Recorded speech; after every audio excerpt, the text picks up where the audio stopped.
আসসালামু আলাইকুম, কেমন আছেন সবাই? আশা করি সবাই ভালো আছেন, সুস্থ আছেন। আলহামদুলিল্লাহ আমরাও বেশ ভালো আছি। তো বন্ধুরা, শবে বরাতের রাতে আমি কী রান্না করেছিলাম সেটাই আপনাদের সঙ্গে শেয়ার করব। তো চলুন ভিডিওটা শুরু করা যাক। আর ভিডিওটা শুরু করার পূর্বে আপনাদের কাছে ছোট্ট একটা রিকোয়েস্ট, যদি আমার ভিডিওটা কোথাও একটু ভালো লেগে থাকে অবশ্যই একটা লাইক দিয়ে আমার পাশে থাকবেন। তো বন্ধুরা, প্রথমে আমি সুজির হালুয়া বানাবো। তো সুজির হালুয়া বানানোর জন্য আমি প্রথমে একদম লো ফ্লেমে সুজিটাকে ভেজে নিচ্ছি একটু ডালডা দিয়ে। তো আপনারা চাইলে রিফাইন তেল দিয়েও সুজিটা ভেজে নিতে পারেন। আমি যখন এমনি সময় বাড়িতে সুজি রান্না করি তখন কিন্তু তেল বা এই ডালডা ছাড়াই কিন্তু সুজিটা রান্না করি। যেহেতু এটা একটু স্পেশাল, ওই জন্য একটু আলাদাভাবে রান্না করার চেষ্টা করছি।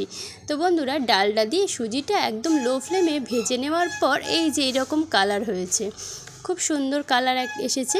আর সুজিটা কিন্তু একদম লো ফ্লেমে ভাজতে হবে, না হলে কিন্তু পুড়ে কালো কালো হয়ে যাবে, দেখতে অতটা ভালো লাগবে না। আর অন্যদিকে একটু পানি ফোটাতে দিয়েছি। তো এই গরম পানিটাই আমি এই সুজির মধ্যে ঢেলে দিয়েছি।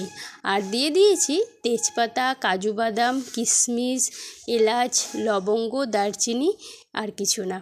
তো নাড়াচাড়া করার পর শেষ পর্যায়ে এসে আমি চিনি দিয়ে দিয়েছি। চিনি দিয়ে একটা প্লেটে আমি এই সুজিটা অর্ধেকটা ঢেলে নিয়েছি। আর অর্ধেকটা সুজি এই যে আমি একটু ফুড কালার দিয়ে ভালো করে রান্না করে নিচ্ছি। আর এই যে ফুড কালার দিয়ে যে কালারফুল হয়েছে, কত সুন্দর দেখতে লাগছে, এটাই আমি ওই সাদা সুজিটার উপর ঢেলে দিচ্ছি। তার ফলে কী হবে, সুজিটা দেখতে অনেকটা আকর্ষণীয় লাগবে। তো এই যে, আর কোনো জিনিস দেখতে ভালো লাগলে খেতেও ভালো লাগে, তাই না বন্ধুরা? তো তারপর সুজির হালুয়া তো মোটামুটি কমপ্লিট হয়ে গেল। আমি চলে এসেছি এবার ছোলার ডালের হালুয়া বানাতে। তো ডালটা প্রথমে সিদ্ধ করে ভালো করে পেস্ট করে নিয়েছি। আর ওই যে সুজিটা রান্না করেছিলাম যে কড়াইতে, ওই কড়াইটা না বেশ বড়। তো ওই কড়াইয়ের মধ্যে ডালটা আবার ভেজে নিচ্ছি। ডালটা কিন্তু শুকনো খোলায় ভালো করে এই যে লো ফ্লেমে ডালটাকেও একদম কিন্তু ভাজা করে নিতে হবে। ডালটা আস্তে আস্তে পানিটা শুকিয়ে আসলে একদম ঝুরো ঝুরো হয়ে যাবে। এই যে দেখুন কত সুন্দর ঝুরো ঝুরো হয়ে গেছে। এই পর্যায়ে আমি মাঝখানটা একটু ফাঁকা করে দিয়ে দেব ডালটা। এই ডালটাও কিন্তু ছোলার ডালটাও কিন্তু আমি ডালটা দিয়েই ভাজবো।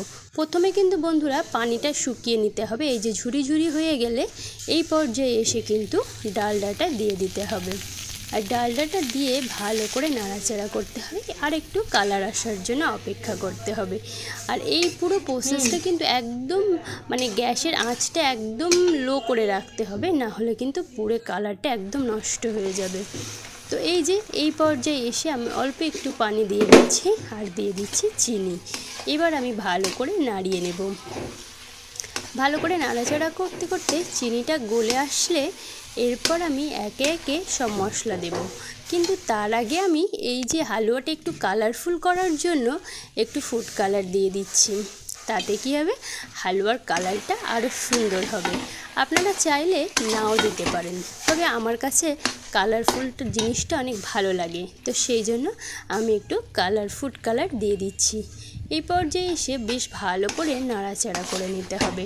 নাড়াচাড়া করতে করতে পানিটা একটু শুকিয়ে আসলে এর মধ্যে কাজু আর কিশমিশ দিয়ে দিলাম। কাজু আর কিশমিশ দিয়ে একটু চেখে নিলাম যে চিনিটা মিষ্টিটা ঠিকঠাক আছে কি না।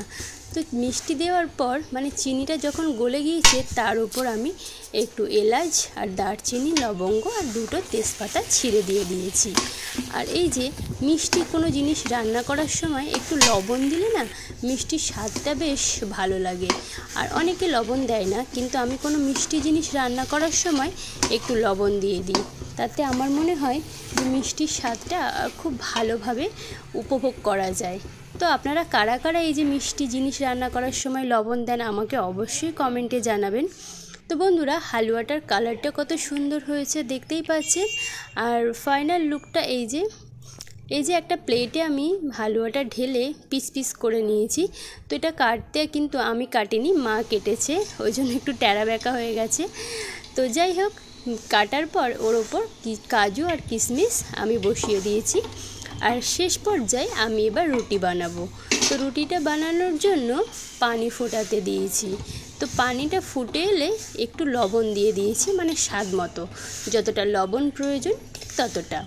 এরপর আমি গমের আটা আর ময়দা আর চালের গুঁড়ো একসঙ্গে নিয়েছি। গমের আটা খুবই সামান্য নিয়েছি যাতে রুটিটা নরম হয়। শুধু চালের গুঁড়োর যদি রুটি করি না, রুটিটা অনেক ঠান্ডা হয়ে গেলে শক্ত হয়ে যায়। সেজন্য আমি চালের গুঁড়ো নিয়েছি বেশিটা, ময়দা নিয়েছি হাফ, মানে যতটা চালের গুঁড়ো নিয়েছি তার হাফ নিয়েছি ময়দা, আর অল্প একটু নিয়েছি গমের আটা। তো এটা নিয়ে ভালো করে আটাটা রান্না করে নিচ্ছি।